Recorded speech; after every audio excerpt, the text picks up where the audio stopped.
পশ্চিমবঙ্গের এক গ্রামে শুরু হলো 2026 সালের ভোট যুদ্ধ। গ্রামের নাম মাধবপুর। ভোট মানেই সেখানে উৎসবের মতো পরিবেশ। মাইক বাজছে, পোস্টার লাগছে।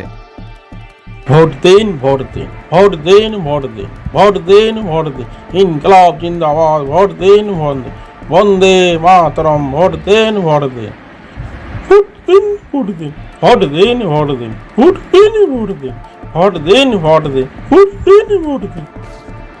চায়ের দোকানে প্রতিদিন বসে গোপাল কাকা।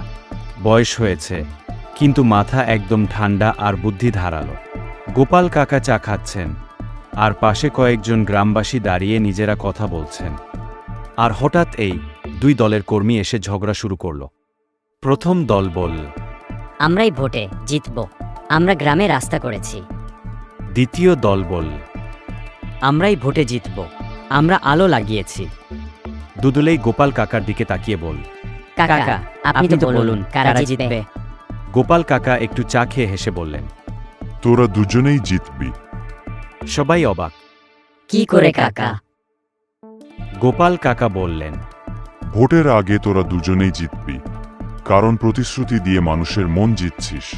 আর ভোটের পরে কে জিতবে সেটা মানুষ ঠিক করবে। চারপাশে সবাই হেসে উঠল। দু দলেই একটু লজ্জা পেল। ভোট মানে শুধু লড়াই না, এটা মানুষের বিশ্বাসের ব্যাপার। আর বেশি চিৎকার না করে ভালো কাজ করলেই আসল জয় পাওয়া যায়।